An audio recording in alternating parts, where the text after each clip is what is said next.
Hi, hello, welcome. No, that's not it. Hi, hello, hello, welcome. Hello. No, none of those seem quite right. Are you like me, a recovering perfectionist? Unsatisfied with dozens of paintings unfinished laying around? Or perhaps you hoard art supplies so nice that they are sacred, too sacred to use. Let's talk about perfectionism in art. First up, we have the supplies that you're not allowed to use. You bought an art supply, a nice one, a higher grade paper, a special paint, a unique pigment, something that is beyond your normal go-to supply.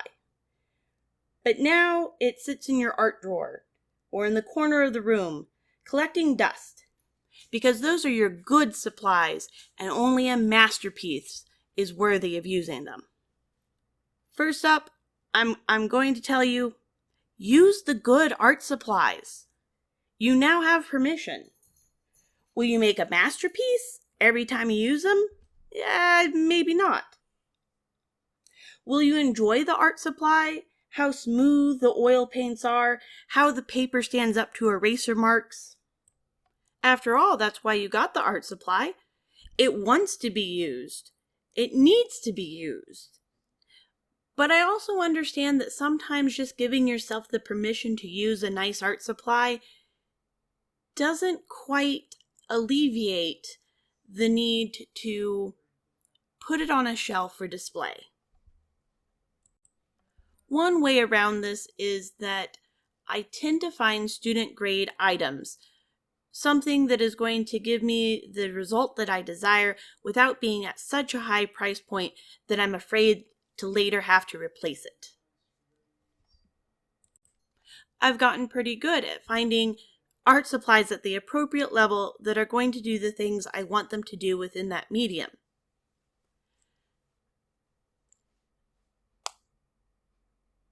So my second suggestion is to avoid buying art supplies that you know you're going to think are too precious to use.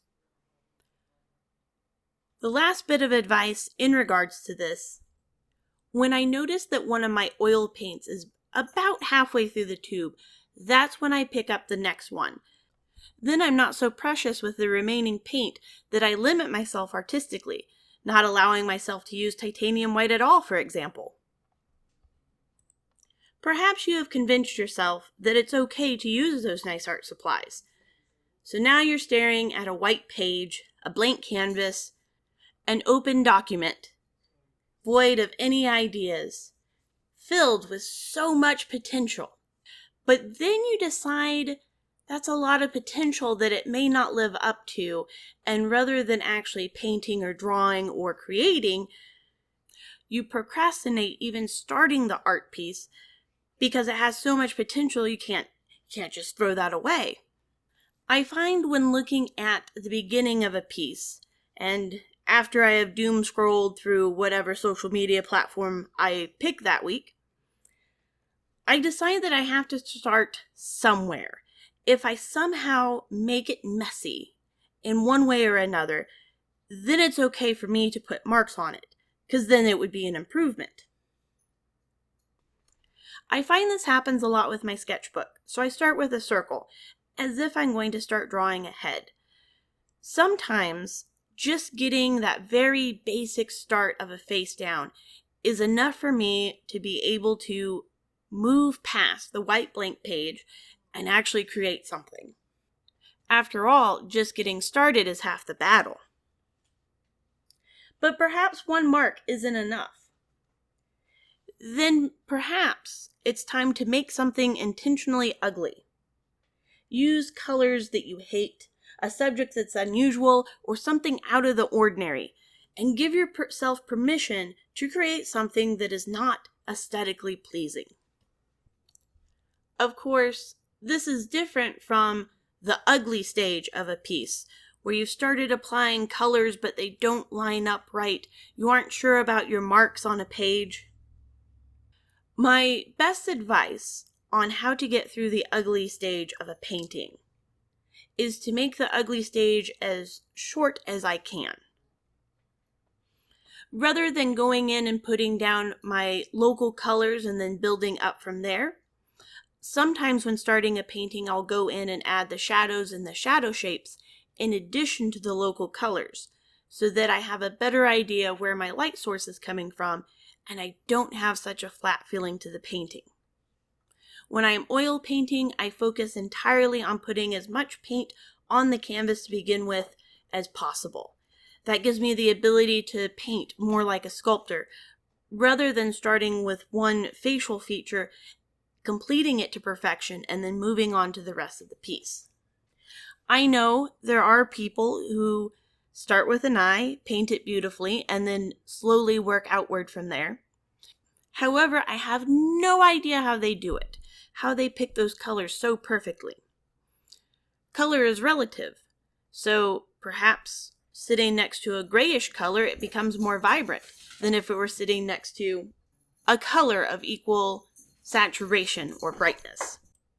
I also find that it's an internal dialogue that when I think I'm in the ugly stage, trusting my process always helps me. So while I'm looking at it, I think, I haven't put in the entire background. I can't know for sure what the hair looks like without the background. And so I very deliberately go through the canvas, putting down paint as much as possible. Giving my brain a task to focus on, such as applying as much paint to the canvas as possible, helps settle some of the anxiety of seeing things in the ugly phase and wanting to fix smaller details before the overall piece has a chance to come together.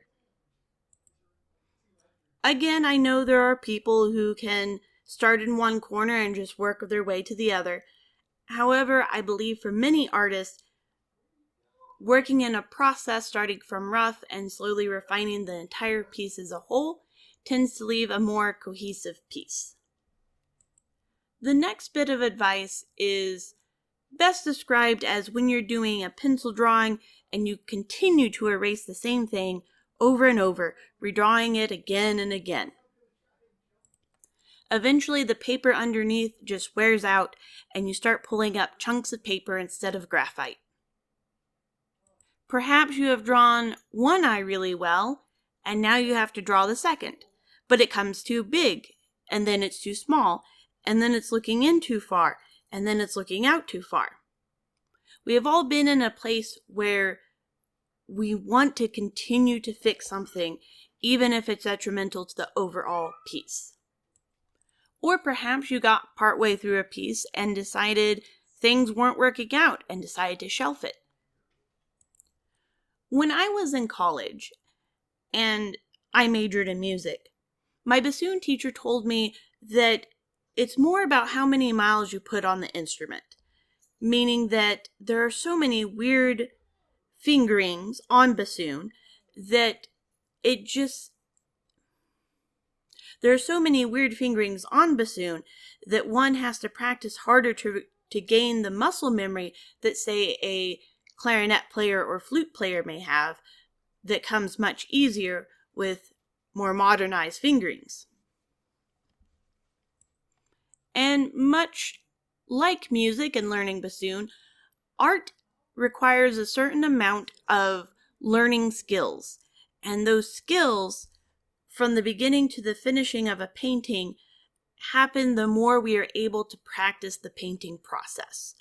So rather than painting one piece to absolute perfection, it would be better to paint 10 pieces most of the way towards perfect, but accepting certain errors and moving about the piece to complete the process. This is why a challenge like the 100 Head Challenge is beneficial as an artist. We are able to repeat the process of drawing a portrait in a limited amount of time. In order to complete a challenge, I believe it's in 10 days, one has to be able to manage their time. You're not going to be able to create a full 18 by 24 inch portrait and make 10 of them in 10 days.